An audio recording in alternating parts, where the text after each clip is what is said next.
I honestly thought that at my age, I wouldn't be struggling to learn many more acronyms and so on. But Lucy managed to hit us with all sorts of terms that some I even remember in my sleep: ED4SP, SWOT plus. Interestingly, I always also spoke about the entrepreneur, the businessman, or whoever, knowing the big difference between controllable factors and uncontrollable factors, which he refers to largely as threats and opportunities and so on. Because very often in Africa, people mix up these factors which are controllable from the ones which are uncontrollable. The ones that they can control, things like doing your homework, due diligence, and so on, they often leave them and start praying about them. And I always say you should be praying for God to help you with the uncontrollable factors, whilst you should be controlling the ones that are within your control, like doing your homework,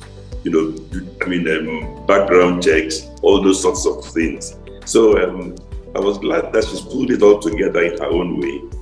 And then I also particularly like the emphasis, or not emphasis so much as the continuous mention of the diaspora.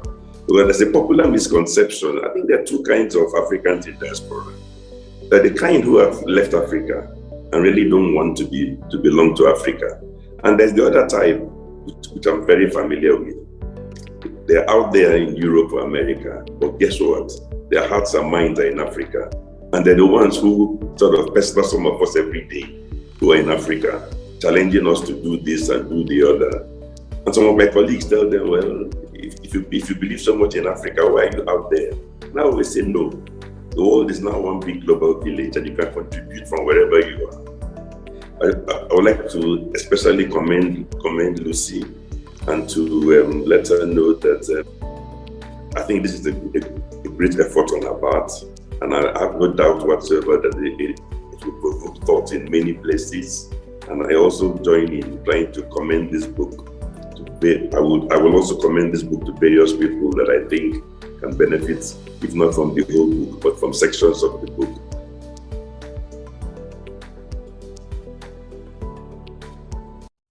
Let me start by saying that it's an old saying that the mark of a good book that is changing every time that you read it.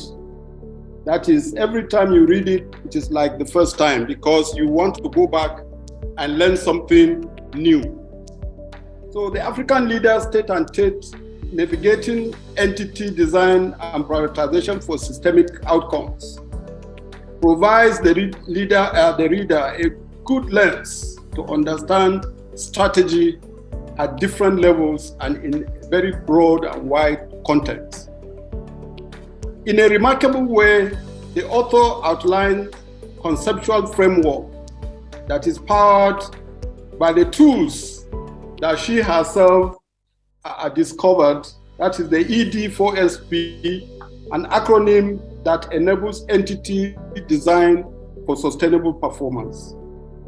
In the same vein, the author utilized the SWOT plus, another acronym created by the author to extend the application of the strategic planning tool, SWOT, which we all know, that includes entity implementation with suggested resource allocation and timelines. The awesome framework allows a reader not only to understand, but to make him eager to apply the concept and the framework to his practical realities.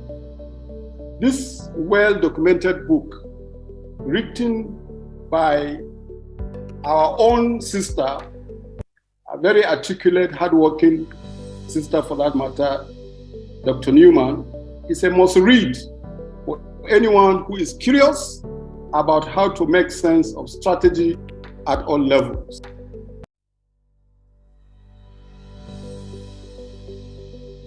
The book, The African Leaders Tete, going through it, I saw that it provides us with the much needed dialogue on how transformational leadership can positively impact the prosperity of the continent of Africa.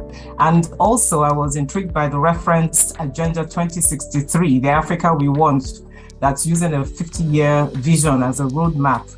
And I know that each country would have to translate appropriately to reap the desired success. I will, however, add that implementing an effective monitoring and evaluation framework would go a long way in achieving these goals. I want to bring us back to the whole COVID pandemic, and which was also referenced in the book. And the COVID pandemic, it brought out the strength and vulnerability of nations in the world, but likewise, it also brought out innovative thinking in countering the negative impact of the virus. And we can see how a lot of organizations have blossomed even in a pandemic area. But that same innovativeness continues to be available in leveraging opportunities and finding solutions to the challenges that we have in Africa. And so the power of the book, African Leaders Tete, is in the mastery of words that Lucy has used, the storytelling, and how she has creatively discussed all these pertinent issues, providing two simple tools, which has been referenced, and it allows us as the reader to reflect and look inward.